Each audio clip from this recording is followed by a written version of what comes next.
नमस्कार दोस्तों, आप सभी का स्वागत है आपके अपने YouTube चैनल शांति निकेतन में। हम सभी आदिकाल पढ़ रहे हैं हिंदी साहित्य का इतिहास के अंतर्गत। और आज हमारा जो टॉपिक है आदिकाल के संबंध में हम जैन साहित्य को पढ़ेंगे। इससे पहले हमने सिद्ध साहित्य को पढ़ लिया है और आदिकाल से संबंधित और भी जो महत्वपूर्ण तथ्य थे उस पर हमने बात की हुई है। आदिकाल के नामकरण से संबंधित, शुक्ल जी के महत्वपूर्ण कथनों से संबंधित। तो अगर आप सभी ने वो वीडियो नहीं देखा है तो आप हमारे चैनल के लिंक में जा कर के वहाँ से वीडियो देख सकते हैं। इसके साथ ही आज हम जैन साहित्य के कुछ प्रश्नों को भी देखेंगे जो परीक्षा में पूछे गए हुए हैं और परीक्षा के दृष्टिकोण से महत्वपूर्ण भी हैं, जो आने वाली परीक्षाओं में भी पूछे जा सकते हैं। इससे संबंधित जितने भी महत्वपूर्ण तथ्य हैं, जितनी भी महत्वपूर्ण कृतियाँ हैं और जितने भी जैन साहित्य से संबंधित जैन साहित्यकार हैं उन पर चर्चा की जाएगी। तो चलिए हम देखते हैं यह वीडियो ना। यह है हमारा जैन साहित्य। जैन साहित्य, जैन शब्द की उत्पत्ति जिन शब्द से मानी जाती है, जैसे कि हम सभी देख रहे हैं कि जैन शब्द की जो उत्पत्ति है वो जिन शब्द से मानी जाती है, अर्थात जिसका क्या तात्पर्य है, जिसने सांसारिक आकर्षणों पर विजय प्राप्त कर लिया हो उसे जैन कहते हैं। यहाँ पे थोड़ा सा मोटा मोटा समझेंगे कि जैन किसे कहते हैं। तो जैन जो हैं उन्हें कहेंगे जिन्होंने सांसारिक आकर्षणों पर, जिन्होंने अपनी इंद्रियों पर विजय प्राप्त कर ली हो, सांसारिक मोह माया का जिन पर कोई असर ना हो, उन्हें जैन कहते हैं। हजारी प्रसाद द्विवेदी ने, मतलब अगर हम हजारी प्रसाद द्विवेदी का एक कथन है, मतलब एक उनका मानना है कि जैन जो शब्द है, उन्होंने जैन शब्द की व्याख्या विशेषण के रूप में की हुई है। दूसरे शब्दों में अगर हम कहें कि ऐसा साहित्य जो मानव समाज को सांसारिक आकर्षणों से मुक्ति दिलाए या उस सांसारिक आकर्षणों से दूर ले जाने का कार्य करे, उसे जैन साहित्य हम कह सकते हैं। तो हजारी प्रसाद द्विवेदी ने जैन शब्द की व्याख्या विशेषण के रूप में की हुई है। जैन साहित्य का अगर हम मुख्य क्षेत्र देखें तो मुख्य क्षेत्र जो इसका है वह है पश्चिमी भारत। पश्चिमी भारत इसका मुख्य क्षेत्र माना जाता है। इस साहित्य में अगर हम देखें तो आचार, फाग, रास, चरित, चरचरी आदि शैलियों का प्रयोग हुआ, यह पूछता है। और ये आप ध्यान रखिएगा कि जैन साहित्य की ये शैलियाँ हैं। जैन साहित्य जो रचा गया है इन्हीं शैलियों में रचा गया है। आचार, फाग, रास, चरित और चरचरी। संपूर्ण जैन साहित्य अगर हम देखें, इसकी एक विशेषता यह है कि यह उपदेश प्रधान रहा हुआ, यह उपदेश प्रधान रहा है संपूर्ण जैन साहित्य। और सबसे बड़ी बात इसमें अगर हम देखें वो यह है कि ये जो इनकी शैली है रास, ये जो इनकी शैली है, रास शब्द की उत्पत्ति कहाँ से हुई। तो अगर हम देखें रास शब्द की उत्पत्ति कहाँ से हुई, तो रास शब्द की उत्पत्ति सर्वप्रथम हमें श्रीमद्भागवत पुराण में देखने को मिलता है। इस शब्द का संबंध, ये जो रास शब्द है इसका संबंध क्रीड़ा और नृत्य से माना जाता है, जिसकी वजह से भरत मुनि ने, ये रस संप्रदाय के प्रवर्तक हैं, इन्होंने रास शब्द के लिए क्रीडनीय शब्द का प्रयोग किया हुआ है। यह भी बहुत महत्वपूर्ण है, इसे भी आप ध्यान में रखें। आगे अगर हम देखें तो कहा जाता है कि जो वीर गाथा काल में रासो शब्द का प्रयोग चला हुआ था, रासो शब्द का प्रचलन हुआ था, उसकी जो उत्पत्ति थी वह जैन साहित्य के रास शैली से ही मानी जाती है। तो ऐसा माना जाता है, ऐसा ही मान्यता है। आगे अगर हम देखें तो इसका जो समय है वह 8वीं शताब्दी से लेकर 13वीं शताब्दी तक माना गया है। इसके साथ ही अगर हम ये देखें अभिनव गुप्त ने क्या कहा है। अभिनव गुप्त ने रास की उत्पत्ति से संबंधित एक अपना मत दिया है। वो मानते हैं कि रास एक प्रकार का रूपक है। अभिनव गुप्त जो हैं वो मानते हैं कि जो रास है वो एक प्रकार का रूपक है, और आगे चल करके उनके इस मत का समर्थन हमारे हजारी प्रसाद द्विवेदी जी ने भी किया हुआ है।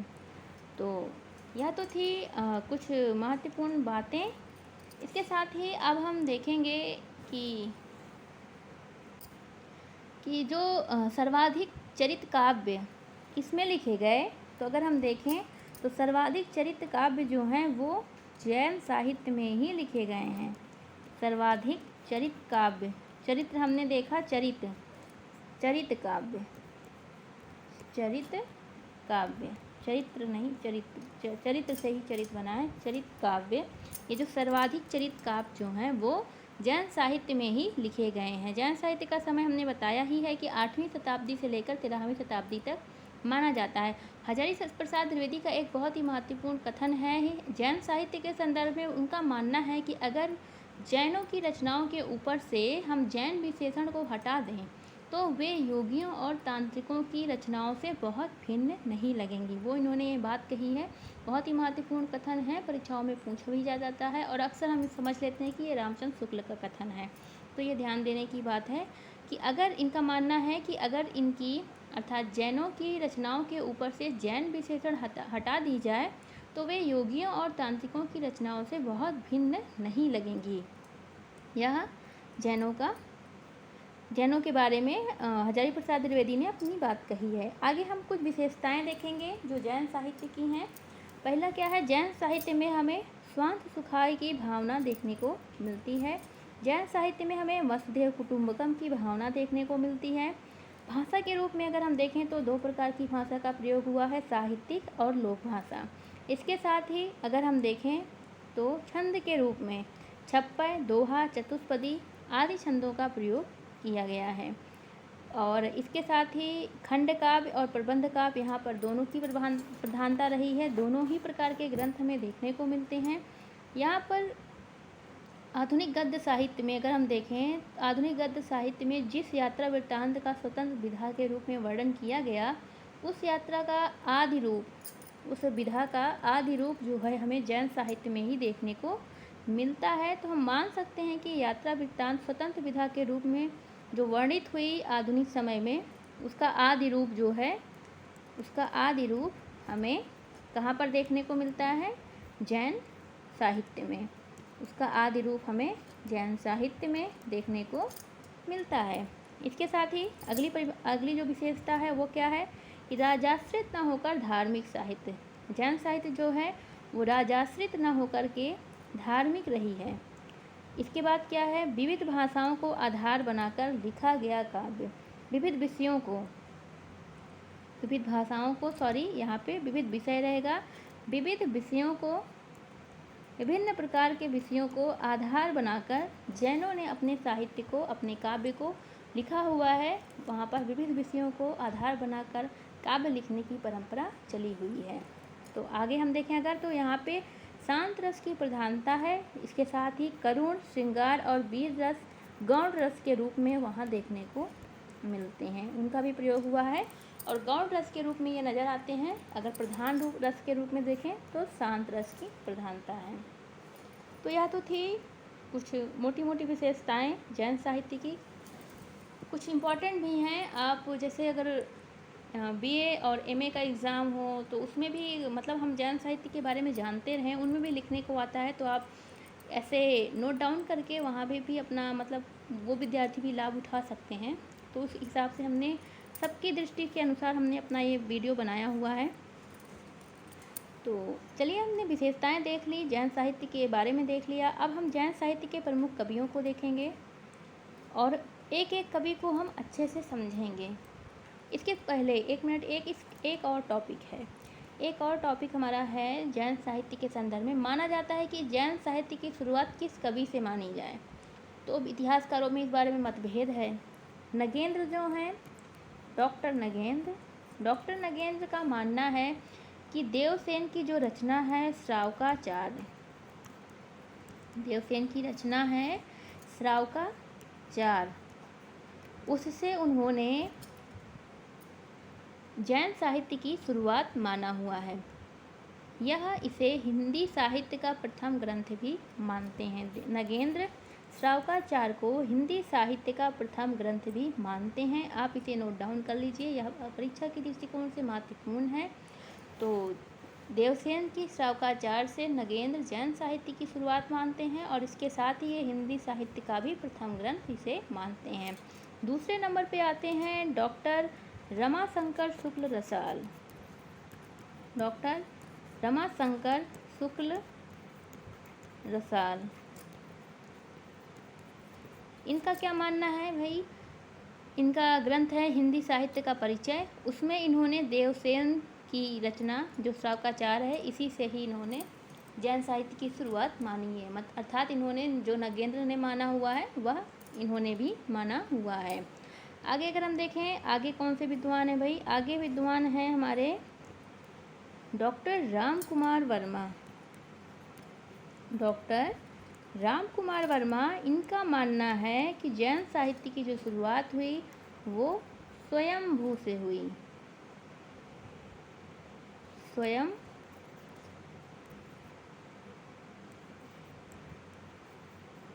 स्वयंभू से या स्वयंभू से जैन साहित्य की शुरुआत मानते हैं। प्रथम जैन कवि और अपभ्रंश भाषा का प्रथम कवि, यह जो डॉक्टर राम कुमार वर्मा स्वयंभू को मानते हैं, ये प्रथम जैन कवि तथा प्रथम अपभ्रंश भाषा का प्रथम कवि तथा इनकी जो रचना है पौंचर्यु, उसको हिंदी साहित्य का प्रथम ग्रंथ, मतलब इनको प्रथम कवि हिंदी साहित्य का और अपभ्रंश भाषा का भी प्रथम कवि, जैन साहित्य का भी प्रथम कवि, साथ ही इनकी जो रचना है पौंचर्यु, उसे हिंदी साहित्य का प्रथम ग्रंथ ये मानते हैं। यह बहुत ही इम्पॉर्टेंट है, आप इसे नोट डाउन कर लें या परीक्षा के दृष्टिकोण से कि डॉक्टर राम कुमार वर्मा ने किसे प्रथम जैन कवि माना है, या फिर डॉक्टर राम कुमार वर्मा ने हिंदी साहित्य का प्रथम ग्रंथ किसे माना है।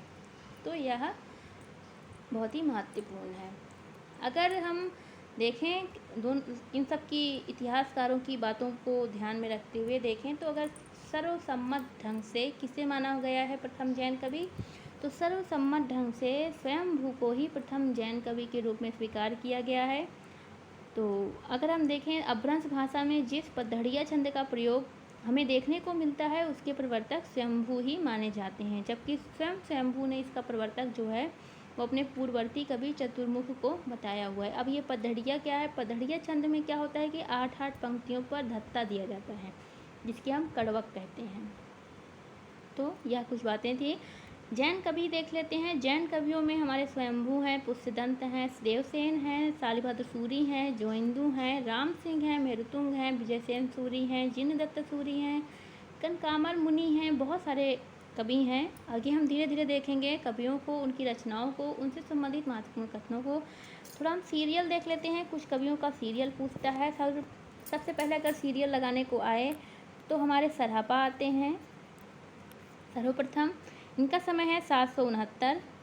दूसरी लाइन पे आएंगे हमारे सबरपा, फिर आएंगे हमारे स्वयंभू। अक्सर हम कंफ्यूज हो जाते हैं कि स्वयंभू सरहपा से पहले आते हैं या सरहपा के बाद आते हैं। तो सरहपा का समय जो है वो 769 है, इनका 779 है और इनका है 783 ईसा पूर्व।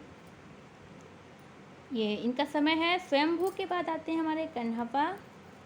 ये कवियों का क्रम है, आप इन्हें ध्यान में रखें। कन्हपा के बाद आते हैं लुइपा। लुइपा के बाद आते हैं विरूपा। विरूपा के बाद आते हैं डोम्बिपा और डोम्बिपा के बाद आते हैं कुक्कुरिपा। तो ये जो हमारे महत्वपूर्ण कवि हैं, अक्सर हम इनका सीरियल लगाने में कंफ्यूज होते हैं, खास तौर पे सरहपा और स्वयंभू में। तो सरहपा सर्वप्रथम आएंगे, फिर सबरपा आएंगे, फिर स्वयंभू आएंगे, फिर कन्हपा आएंगे, उसके बाद लुइपा आते हैं।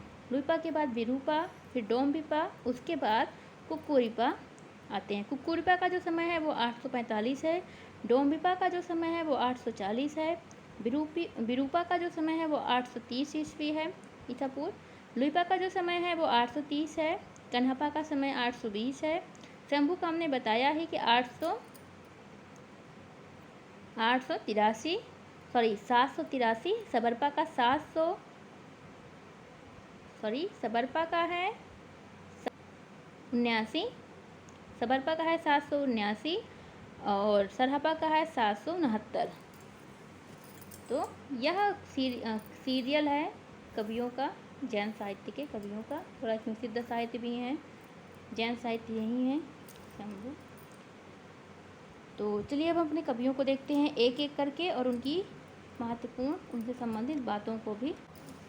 सर्वप्रथम आते हैं हमारे स्वयंभू। स्वयंभू का समय जो है वो है 780 से लेकर के 83 के बीच में माना जाता है, मतलब इसी के बीच में इनका समय जो है वो माना जाता है, इस समय के ये माने जाते हैं। इनका जन्म स्थान जो रहा है, इनका जन्म स्थान माना जाता है कर्नाटक इनका जन्म स्थान माना जाता है। इनके पिता का नाम मारुति देव और माता का नाम पद्मिनी है। जल्दी जल्दी बस ऐसे आप सुन लीजिए। यह थी इनके बारे में जानकारी। इनकी रचना है पौमचर्यु। इसे पद्यचरित या जैनी रामायण भी कहते हैं। इसे पद्यचरित या फिर जैनी रामायण, हम पौमचर्यु के बारे में बात कर रहे हैं। जैनी रामायण, इसे पद्यचरित या फिर जैनी रामायण भी कहा जाता है। यह इनकी सर्वश्रेष्ठ रचना है। इनकी स्वयंभू की यह सर्वश्रेष्ठ रचना मानी जाती है। इसमें कुल 5 खंड हैं। जिसमें प्रथम खंड जो है वो विद्याधर खंड के नाम से चर्चित है। जो पहला खंड है वो विद्याधर खंड के नाम से जाना जाता है। इसी ग्रंथ में सीता की अग्नि परीक्षा का वर्णन किया गया है। पूछता है ये सारी बातें, एक एक लाइन बहुत ही महत्वपूर्ण है। इस ग्रंथ में सीता की अग्नि परीक्षा का वर्णन किया गया है, जो कि अयोध्या में दिखाया गया है कि इन्होंने जो अग्नि परीक्षा उनकी ली गई वो अयोध्या में ली गई। सीता के माध्यम से समाज में स्त्रियों की दशा को भी रेखांकित किया गया है। सीता ने एक लाइन कहा हुआ है जो अक्सर परीक्षा के दृष्टिकोण से महत्वपूर्ण है और पूछा जाता है परीक्षा में कि यह लाइन किस ग्रंथ से ली गई है। तो वो लाइन है, सीता ने पौमचर्यु में बोला है, एमहि, पूरा तो नहीं लिख पाएंगे, थोड़ा सा लिखेंगे। एमहि तिमि करोमि पुनि रहुवई, करोमि पुनि रहुवई, जिहि न होमि परिवारे तिय भई। एमहि तिमि करोमि पुनि रहुवई, जिहि न होमि परिवारे तिय भई। तो यह सीता जी का कथन है, सीता जी ने कहा हुआ है इस ग्रंथ में, पौमचर्यु में। आगे देखते हैं कुछ और बातें हैं। इस ग्रंथ में स्वयंभू ने अपभ्रंश भाषा का प्रयोग किया हुआ है, जिसे ये देसी भाषा के नाम से मतलब संबोधित करते हैं। स्वयंभू की जो भाषा है बहुत ही महत्वपूर्ण है। पूछता है गामेल, स्वयंभू की भाषा को गामेल भाष की भाषा कहा जाता है। स्वयंभू की भाषा को गामेल भाष्य की भाषा कहा जाता है, जिसका तात्पर्य यह है कि जनसाधारण की भाषा या जन सामान्य की भाषा। स्वयंभू को इस ग्रंथ की वजह से अपभ्रंश का वाल्मीकि कहा जाता है। पूछता है अपभ्रंश का वाल्मीकि हम किसे कहते हैं। तो अपभ्रंश का जो वाल्मीकि है वो स्वयंभू को कहा जाता है। अपभ्रंश का वाल्मीकि, अपभ्रंश का वाल्मीकि हम स्वयंभू को कहते हैं। यह ग्रंथ अपूर्ण है और इसको स्वयंभू के जो पुत्र थे त्रिभुवन, उन्होंने पूरा किया हुआ है। स्वयंभू ने स्वयं को कवि मानने से इनकार कर दिया और इन्होंने कहा कि मेरे जैसा कोई कुकवि नहीं होगा, क्योंकि मैं पिंगल नहीं जानता। भोलाशंकर व्यास ने एक बहुत ही महत्वपूर्ण बात कही है, वो स्वयंभू को अपभ्रंश का कालिदास मानते हैं। स्वयंभू के महत्व को रेखांकित करते हुए बच्चन सिंह का मानना है कि उनकी काव्य की दृष्टि जो है वो समुद्र की तरह गहरी और आकाश में प्रसारित मेघजाल की तरह व्यापक है। वे काव्य की गहराई को समुद्र की गहराई से मापते हैं। तो इस तरह कुछ महत्वपूर्ण बातें थी इनकी। और एक रचना है ऋठेमिचर्यु, ये तो मुख्य रचना है। दूसरी रचना जो है स्वयंभू की वह है ऋठेमिचर्यु।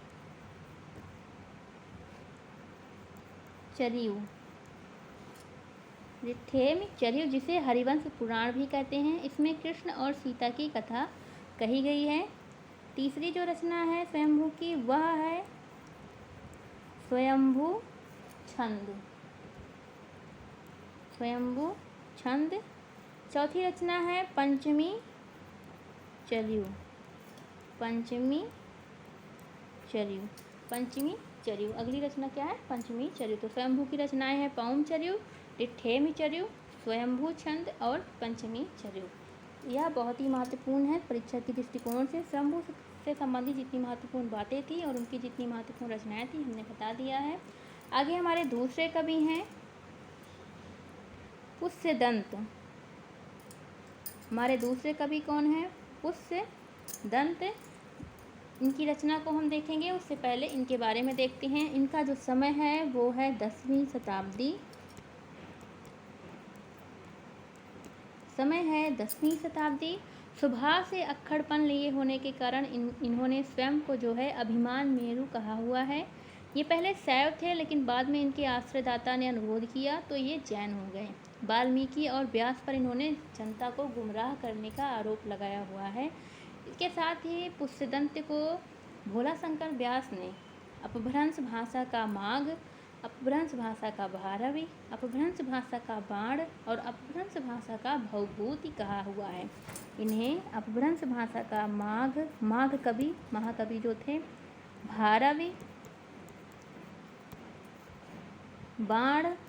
बाणभट्ट और भवभूति, ये अपभ्रंश भाषा की ये 4 कवियों से इनकी उपमा दी जाती है कि ये इन्हें अपभ्रंश भाषा का माघ, अपभ्रंश भाषा का भारवी, अपभ्रंश भाषा का बाण और अपभ्रंश भाषा का भवभूति कहा है। किसने कहा है? भोला शंकर व्यास ने। जबकि इन्हें अपभ्रंश भाषा का व्यास भी कहा जाता है। इनकी उपाधियां हैं सरस्वती निलय। इनकी उपाधियां क्या हैं? सरस्वती निलय। ये हम पुष्पदंत की बात कर रहे हैं। सरस्वती निलय इनकी उपाधि है। दूसरी है काव्य रत्नाकर, यह सब पूछता है परीक्षा में। और है कवि कुलतिलक, और है काव्य पिस्सल, बागेश्वरी देवी निकेतन। यह सभी इनकी उपाधियां हैं। इनके आश्रयदाता जो हैं वो माने जाते हैं कृष्णराज तृतीय।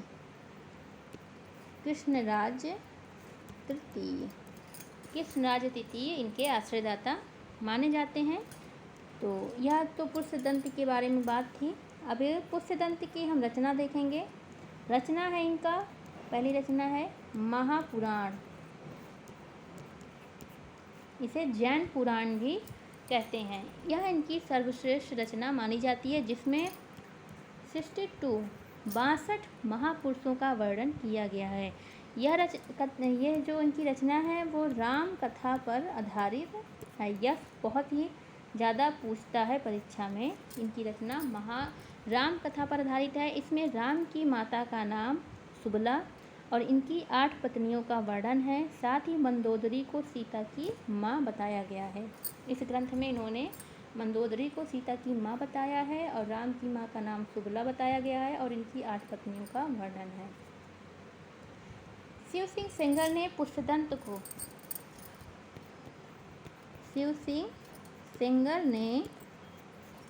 पुष्यदंत को भाखा की जड़ कहा है। भाखा की जड़ इन्होंने कहा हुआ है। यह तो इनकी पहली रचना थी महापुराण। दूसरी रचना है नय कुमार चर्यु, या फिर इसे कहते हैं नागकुमार चर्यु या चरित, या फिर इसी को ही हम जसहर चर्यु कहते हैं।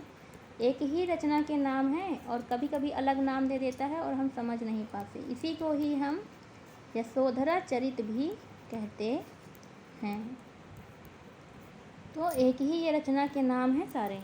नय कुमार चर्यु कहें या फिर नाग कुमार चर्यु करें या जसहर चर्यु करें या फिर यशोधरा चरित करें, इनकी दूसरी रचना है। अधिकतर या जसहर चर्यु के नाम से या नय कुमार चरित के नाम से फेमस है। तो यह सभी ध्यान में रखें। इनकी दूसरी रचना है जसहरचर्यु। और अब हम आते हैं तीसरे कवि पर। तीसरे कवि हैं हमारे धनपाल याकोबी। याकोबी ने इनका समय जो है वो 1000 ईस्वी बताया है। याकोबी ने इनका समय 1000 ईस्वी बताया है। इनकी अगर हम रचना को देखें तो रचना है इनकी भविष्यत कहा, या फिर इसी को ही सूय पंचमी भी कहते हैं। इसी को ही सूय पंचमी भी कहते हैं। इसमें एक वड़ी की कथा हुई है। इसका संपादन 1918 ईस्वी में याकोबी ने किया। इसका संपादन 1918 ईस्वी में याकोबी ने किया हुआ। इनकी एक ही रचना है भविष्यत कहा, इसकी धनपाल की। आगे हम देखते हैं, आगे हमारे जो कवि हैं वो हैं हेमचंद्र सूरी। हेमचंद्र सूरी का जो समय है वो 1088 से लेके 1197 ईस्वी तक माना जाता है। इनके आश्रयदाताओं में अगर हम देखें तो जयसिंह और कुमारपाल महत्वपूर्ण हैं। इनकी रचनाएं हैं, रचना इनकी है कुमारपाल चरित, कुमारपाल चरित, सिद्ध हेमचंद शब्दानुशासन। यह बहुत ही महत्वपूर्ण रचना है। सिद्ध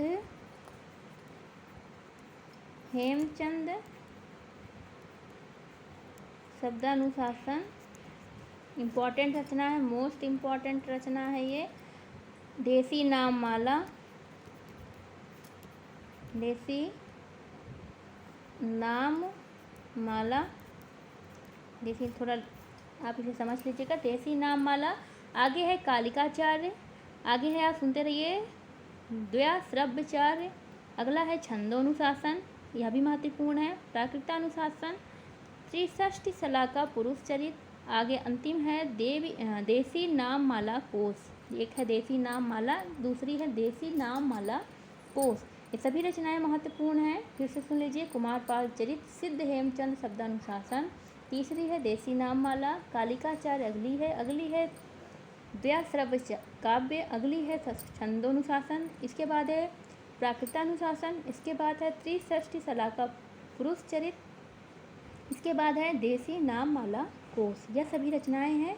इसमें सर्वाधिक महत्वपूर्ण रचना जो मानी जाती है वो सिद्ध हेमचंद शब्दानुशासन है, जिसमें कुल 8 अध्याय हैं। इसके प्रारंभिक 5 अध्यायों में प्राकृत भाषा का व्याकरण है तथा इसके अंतिम 3 अध्यायों में अपभ्रंश भाषा का व्याकरण है। बहुत ही महत्वपूर्ण 2 भाषाओं का व्याकरण है इस ग्रंथ में। और लेकिन इसमें जो अगर हम प्रमुखता मानी जाती है वो व्याकरण प्राकृत व्याकरण की मानी जाती है। इसीलिए हेमचंद को प्राकृत का पाणिनि कहा जाता है। हेमचंद को प्राकृत का पाणिनि, प्राकृत का पाणिनि कहा जाता है। इनके इस ग्रंथ में शब्दानुशासन नामक इस ग्रंथ का जो संपादन है वो अपभ्रंश भाषा के जानकार पिसेल महोदय ने 1877 ईस्वी में किया हुआ था।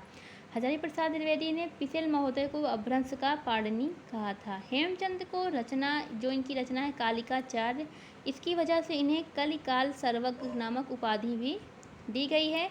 इनकी चर्चित पंक्ति है भल्ला हुआ जो मारिया बहिर्मायारा कंठ। इनकी चर्चित पंक्ति है भल्ला हुआ जो मारिया बाहिर्मायारा कंठ। दूसरी पंक्ति है प्यु संगमिका निंदणी, प्यु संगमिका निंदड़ी, प्यु संगम का निंदड़ी। आगे हम देखते हैं, अगले हमारे महत्वपूर्ण कवि हैं जिनदत्त सूरी। इन्होंने 80 पदों में उपदेश रसायन नामक ग्रंथ की रचना की। इनकी जो रचना का नाम है वह है उपदेश रसायन रास। बहुत ही महत्वपूर्ण है उपदेश रसायन रास, जिनदत्त सूरी की कृति है। आगे हमारे कवि हैं सारंगधर। आगे हमारे सारंगधर हैं। सारंगधर की रचना का नाम है हमीर रासो और सारंगधर पद्धति। सारंगधर पद्धति पहली है और ये दूसरी है सारंगधर पद्धति।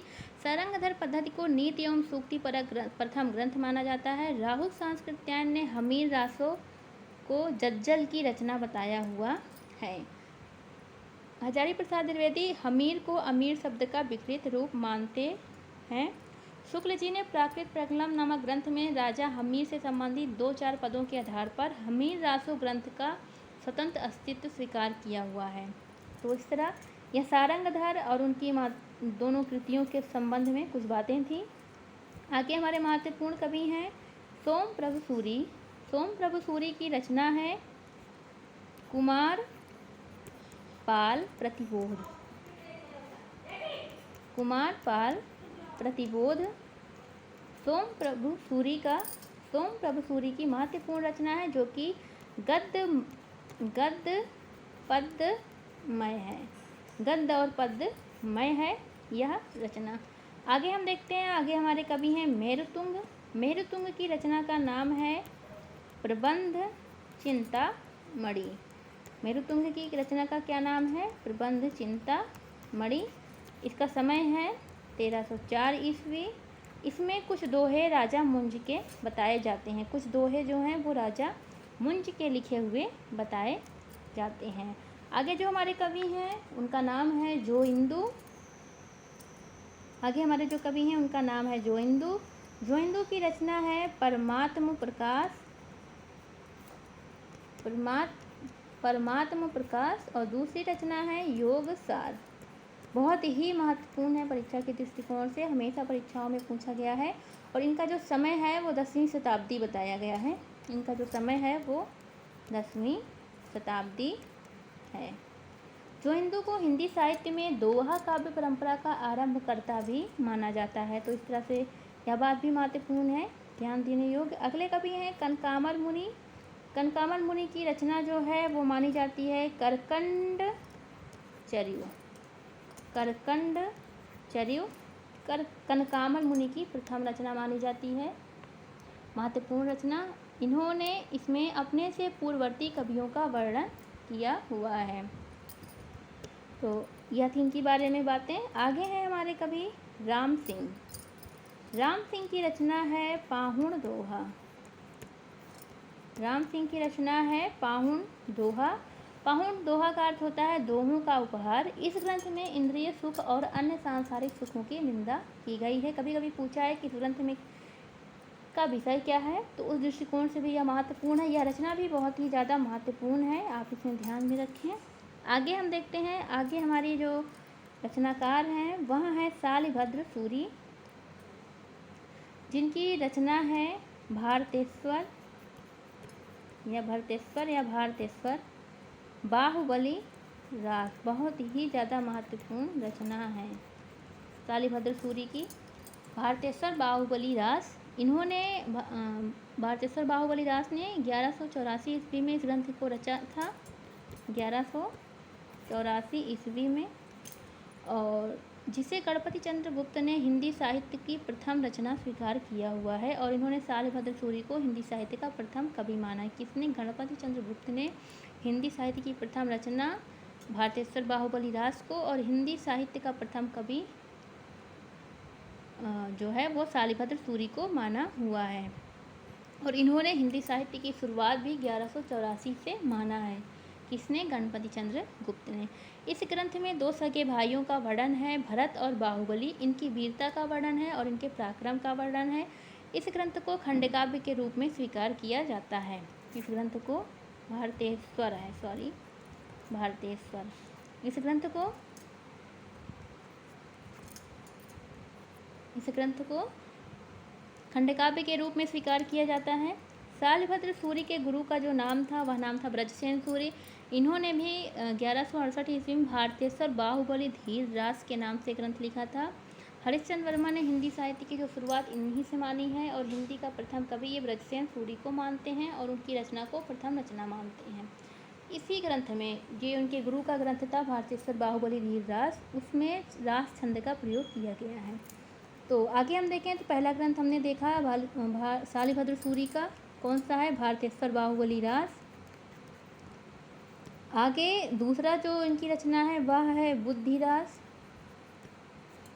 यह एक धार्मिक काव्य है। तीसरी जो रचना है वह इनका, सारी रचनाएं महत्वपूर्ण है, पंच पांडव चरितरास, पंच पांडव चरितरास। इसे हिंदी का प्रथम ऐतिहासिक ग्रंथ माना जाता है। आगे देखते हैं, अब आगे अपने कौन से कवि हैं या तीन के बारे में रचनाएं। आगे हमारे कवि हैं आशुग मुनि। इन्होंने 1200 ईस्वी में अपना ग्रंथ लिखा जिसका नाम था चंदनबाला रास, चंदनबाला रास। और एक ग्रंथ और था जिसका नाम था जीवदया रास, महत्वपूर्ण यह है, प्रसिद्धि इसी को मिली है। इसमें 35 छंदों को में यह लिखा गया खंडकाव्य है जिसमें करुण रस की प्रधानता है। 35 छंद हैं जिसमें लिखा गया है 35 छंदों में, और यह खंडकाव्य है, करुण रस की प्रधानता है। इतनी सी बातें थी चंदनबाला रास के संदर्भ में। आगे हमारे कवि हैं जिन धर्म सूरी। इन्होंने 1209 ईस्वी में अपनी रचना लिखा। इनकी रचना का नाम है स्थूलभद्र रास। इनकी रचना है स्थूलभद्र रास, जिसमें इन्होंने राजा स्थूलभद्र को कोसा नामक वेश्या के भोग विलास में डूबा हुआ दिखाया, लेकिन बाद में उपदेश प्रदान होने की वजह से काव्य का अंत करते हुए उन्होंने यह दिखाया कि राजा भोग विलास से दूर हो गए हैं और उन्हें जैन का धर्म में दीक्षा दे दी गई है। तो इस तरह इनके ग्रंथ का नाम है स्थूलभद्र रास। इन्होंने इसमें राजा स्थूलभद्र के बारे में चर्चा की हुई है। यह इनकी महत्वपूर्ण कृति है। आगे देखते हैं, आगे हमारे कौन से हैं कवि। आगे हैं हमारे कवि सुमतिगण। सुमतिगण की रचना है नेमिनाथ, नेमिनाथ रास, जो कि इन्होंने लिखा 1213 ईस्वी में। नेमिनाथ रास इन्होंने रचा 1213 ईस्वी में। इसमें जैन धर्म के जो तीर्थंकर थे नेमिनाथ और श्री कृष्ण का वर्णन किया गया है। इन्होंने श्री कृष्ण के समान नेमिनाथ को बताया है कि नेमिनाथ जो हैं वो श्री कृष्ण के समान हैं। तो यह थी इनकी बारे में चर्चा। आगे हम देखते हैं, आगे हमारे कवि हैं विजय सेन सूरी।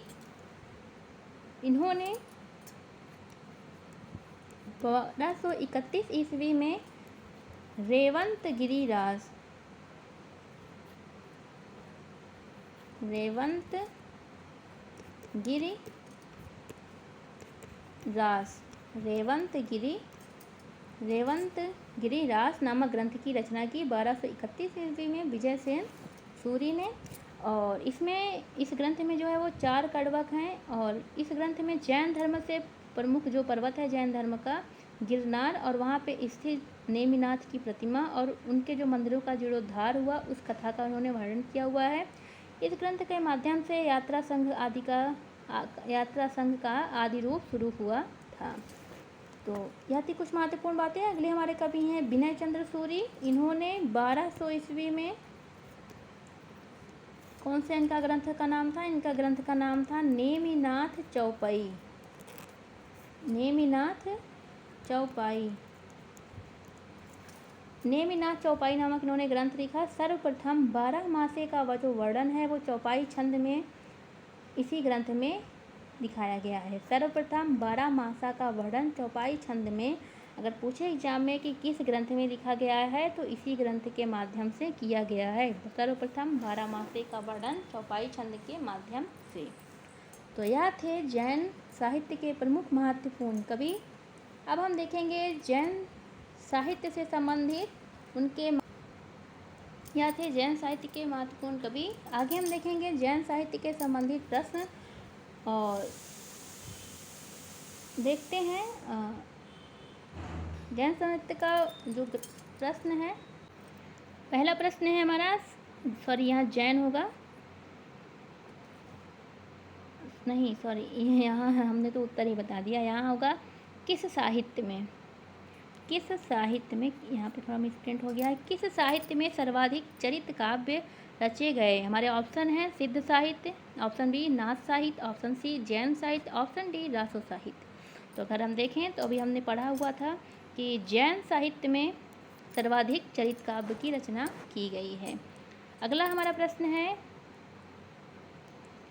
अयोध्या के राजा भरत और तक्षशिला के राजा बाहुबली को लेकर किस जैन ने चरित काव्य की रचना की हुई है? हमारे ऑप्शन हैं, option A Jainacharya Merutung, option B Shalibhadra Suri, option C Pushpadant, option D Sumatigan. तो हमारा जो विकल्प सही होगा वो होगा बी शालिभद्र सूरी। हमने अभी ये सब सारी बातें हमने अभी ये सब पढ़ा हुआ है। आगे हम देखें, असंगत कथन को अलग करना है। पहला कथन है स्वयंभू, पुष्यदंत, धनपाल, हेमचंद, सोमप्रभु सूरी आदि जैन कवि थे। दूसरा जो कथन है वह है हिंदी में रचित प्रथम रास काव्य भारतेश्वर बाहुबली रास है। तीसरा कथन है जैनों ने अपने मुक्तक काव्य में जैन साधकों की कथाओं का वर्णन किया। अगला है जैन कवियों ने अपने मत के प्रचार के लिए हिंदू कथाओं का भी प्रयोग किया। तो हमें इनमें से देखना है कौन सा कथन गलत है। तो अगर हम देखें तो हमारा जो कथन गलत है वह है हमारा ऑप्शन सी। ऑप्शन सी है जो ये गलत है। जैनों ने अपने मुक्तक काव्य में जैन साधकों की रचना कथाओं का वर्णन नहीं किया है बल्कि प्रबंध में किया है। खंड काव्य में, प्रबंध काव्य में किया हुआ है, इसमें नहीं किया है। तो यह कथन गलत हुआ है और ये जो तीन कथन हैं बाकी के वो सारे सत्य हैं। आगे हम देखेंगे, अगला हमारा जो है वह है 8वीं शताब्दी के कवि नहीं हैं। अगला प्रश्न है 8वीं शताब्दी के कवि नहीं हैं। हमारे विकल्प हैं, हमारे जो विकल्प हैं वह हैं, पहला है सरहपा, दूसरा है हेमचंद, तीसरा है सबरपा और चौथा है स्वयंभू। तो हमारा जो विकल्प सही है वह होगा हेमचंद। हेमचंद का समय जो है वो 8वीं शताब्दी नहीं है। आगे इनका समय क्या है आप यह जानने के लिए हमारा वीडियो देखिए शुरू से, उसमें हमने पूरा हेमचंद के बारे में विस्तार से बताया हुआ है। अगला प्रश्न है हमारा, पुष्यदंत किस शताब्दी के कवि हैं? पूछा गया है पुष्यदंत किस शताब्दी के कवि हैं। विकल्प हैं 8वीं शताब्दी, 7वीं शताब्दी, 10वीं शताब्दी या फिर 11वीं शताब्दी। तो अगर हम देखें तो हमारा जो सही विकल्प है क्या होगा, हमारा सही विकल्प पुष्यदंत जो हैं वो हमारे 10वीं शताब्दी के कवि माने जाते हैं। विकल्प हमारा सही है सी। अगला प्रश्न है हमारा, आदिकालीन कवियों को सही क्रम लगाना है हमें। ये सभी जैन कवि हैं, कवि नहीं, रचना होगा यहाँ पे, रचनाएं। तो क्रम लगाना है। पहला विकल्प है भारतेश्वर बाहुबली रास, स्थूलिभद्र रास, नेमिनाथ रास और संगीत रत्नाकर।